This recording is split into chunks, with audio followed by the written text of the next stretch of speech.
Livro Ouse Pedir Mais, capítulo 22. Reinventando nossa forma de fazer a igreja. Reconheça o falso reavivamento. Nas antigas fábulas de Esopo, encontramos a história de um lobo faminto que buscava um cordeiro para jantar.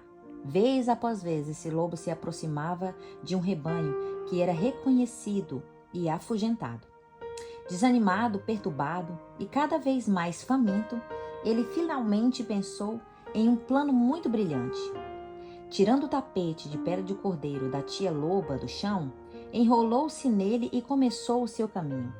Dessa vez, o lobo se aproximou devagar do rebanho e começou a comer grama junto com aquelas ovelhas. Eca, pensou, comer grama é nojento. Mas sabia que valia a pena comer grama depois de que capturasse um saboroso cordeiro. Como o lobo estava astutamente diferenciado, as ovelhas não reconheciam o mais novo membro em seu rebanho. Quando a noite chegou, ele foi levado para o aprisco com as ovelhas, exatamente aquilo que esperava. Um dos filhotes reclamou com a sua mãe: "Aquele carneiro não cheira bem. Acho que tem alguma coisa errada." Mas a mãe disse ao cordeirinho para que ficasse calado. "Não seja rude", repreendeu ela. "Cuide da sua própria vida." O lobo sorriu consigo mesmo. Breve, muito em breve, quando o pastor fosse para casa, ele teria um cordeiro apetitoso para jantar. No entanto, o lobo teria uma grande surpresa, pois foi naquela noite que o pastor resolveu que também queria jantar um cordeiro.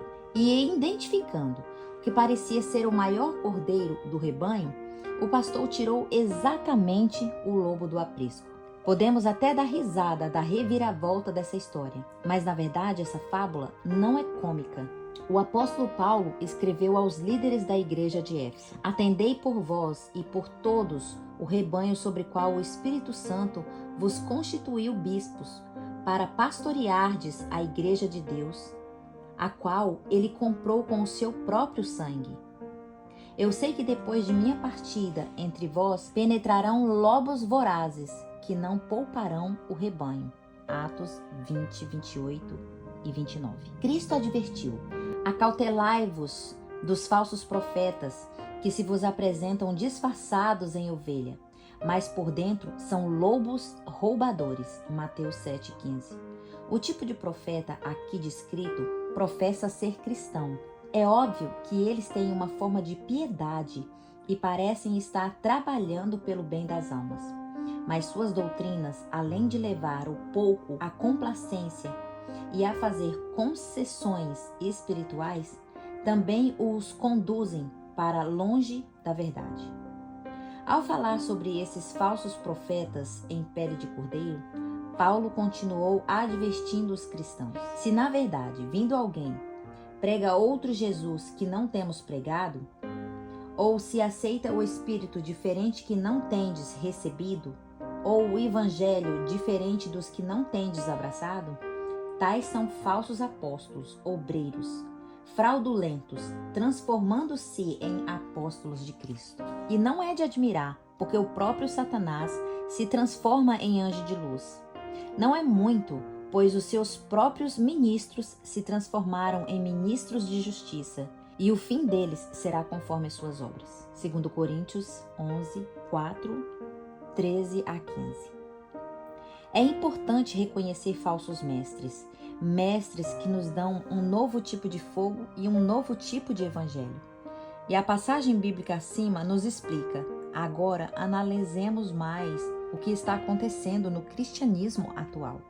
A igreja emergente, reinventando o nosso jeito de fazer igreja.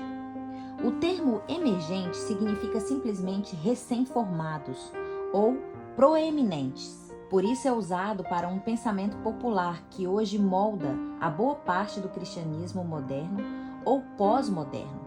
A igreja emergente não é definida como uma denominação, mas representa uma filosofia que afeta todas as denominações. Não tem uma estrutura formal, nem um líder formal, mas busca reconstruir a estrutura eclesiástica de se infiltrar no coração de todos os líderes da igreja. Infelizmente, boa parte daquilo que a filosofia da igreja emergente promove vai contra o cristianismo histórico. A essência trata-se de um pensamento pós-moderno, batizado e santificado com o objetivo de alcançar massas com o evangelho.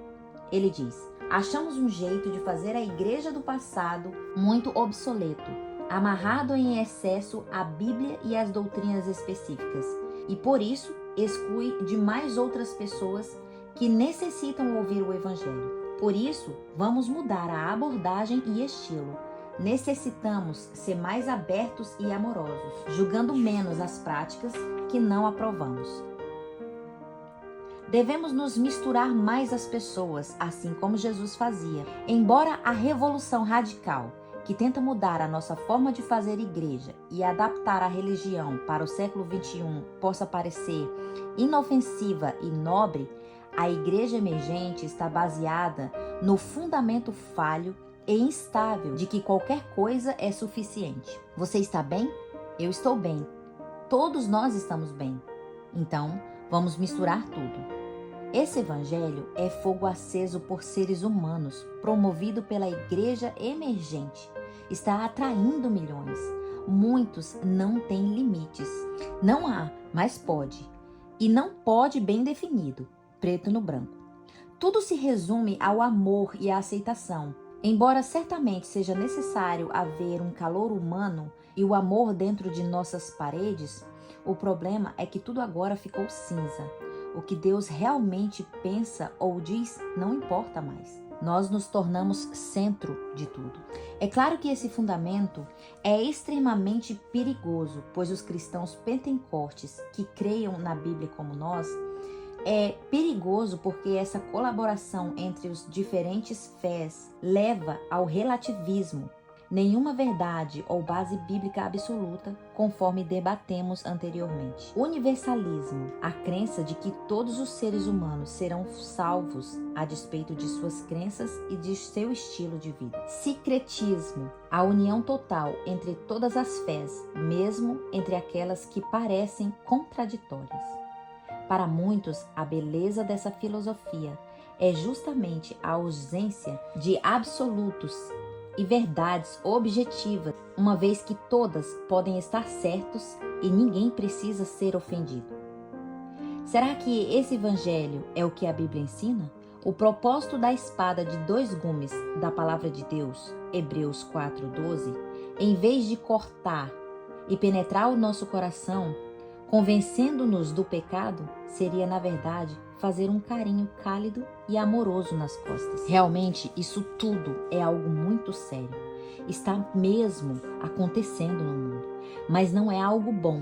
É importante entender que nesse ponto Satanás está apenas tentando atrair as pessoas para o lado escuro do conflito e do bem contra o mal, mas procurando erradicar com completo o abismo existente entre ele e Deus, entre o bem e o mal, fazendo as trevas parecerem ser luz. A igreja emergente vende o cristianismo usando métodos de marketing, uma última geração a fim de criar congregações agradáveis, interessados com o evangelho agudo, que tira a ênfase do pecado e do arrependimento e promove abordagens sensuais para uma adoração falsificada. Na verdade, porém, a única coisa que tem a oferecer é o mesmo antigo veneno de Satanás embalado em frascos novos. É assim mesmo que queremos fazer uma igreja? Em suma, há 4 coisas que devem nos preocupar em maneira especial como o movimento da igreja emergente. Pense em como o pastor adventista sintetizou esses perigos. Embora o tempo e as culturas possam mudar, a palavra de Deus não muda. Sua verdade nunca muda. Ela nunca se altera de uma geração para outra. A igreja emergente prefere hoje a ideia de que a verdade é relativa e se altera assim como a evolução. Por isso, a verdade bíblica necessita ser adaptada a fim de se encaixar em nossas culturas, de acordo com a nossa percepção da mesma. Que blasfêmia! Não é assim que a verdade funciona. Ela nunca funcionou assim. Não somos uma geração especial que pode pegar a palavra de Deus e reduzi-las ao nível da cultura. É a cultura que precisa ser moldada e levada mais uma vez à verdade transformadora da palavra de Deus. Corremos o constante risco de nos afastar da simplicidade do Evangelho, escreveu Ellen White. E ela continua: muitos sentem o intenso desejo de chamar a atenção do mundo como algo original, que leva as pessoas ao estado de êxtase espiritual, mudando a presente ordem da experiência. Sem dúvida, existe grande necessidade de mudar a presente ordem da experiência, pois a santa verdade presente não é entendida como deveria ser, mas a mudança da qual necessitamos é de coração e só pode ser obtida por meio de busca individual de Deus, implorando por sua bênção, suplicando por seu poder na nossa vida, orando com fervor para que a sua graça seja derramada sobre nós e para que o nosso caráter seja transformado. É dessa mudança que nós precisamos hoje.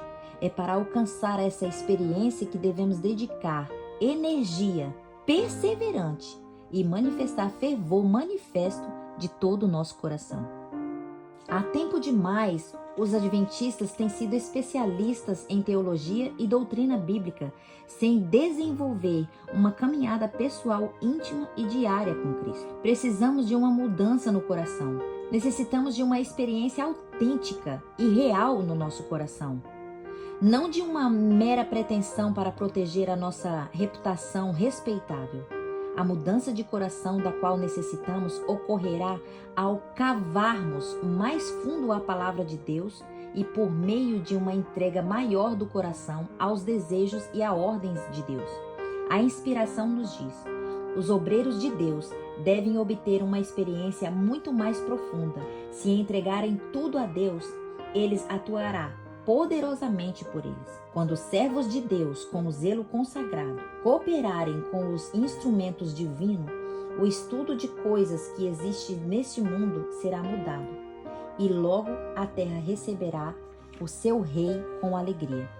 Então, os que forem sábios resplandecerão como o fulgor do firmamento, e os que muitos conduzirem à justiça são como estrelas, sempre e eternamente. Deuteronômio 12, 3. Na década de 1960, era comum dizer: se você se sente bem, então faça. Hoje, a mensagem popular é: se você se sente bem, então deve estar certo. Em todos os lugares para onde nos voltamos, ouvimos: siga o seu coração, faça o que lhe parecer ser certo. No entanto, a palavra de Deus nos diz: o que confia no seu próprio coração é insensato. Provérbios 28, 26. Quando permitimos que o nosso coração e as nossas emoções nos conduzam, nos tornamos subservientes aos sentimentos em lugar de submeter aos fatos da palavra de Deus. Em vez de cultivar um espírito de entrega, somos incentivados a desenvolver um espírito de egoísmo. Esse é o caminho a seguir se queremos estar prontos para encontrar Jesus? Creio que a resposta é óbvia, contanto que estudemos a Bíblia. Enquanto prosseguimos, devemos evitar os perigos e os movimentos pós-modernos de uma igreja emergente e, ao procurar reconhecer as diferentes formas de reavivamento falsificado que assola o cristianismo hoje, ousemos pedir mais. Não mais sentimentos de sensação confortantes, não diálogos infinitos, sem respostas e perguntas, mas sabedoria para discernir a verdade e permanecer fundamentadas na palavra de Deus. Somente firmados na verdade e nas Escrituras é que seremos transformados, e a transformação verdadeira só vem por meio do derramamento do Espírito Santo.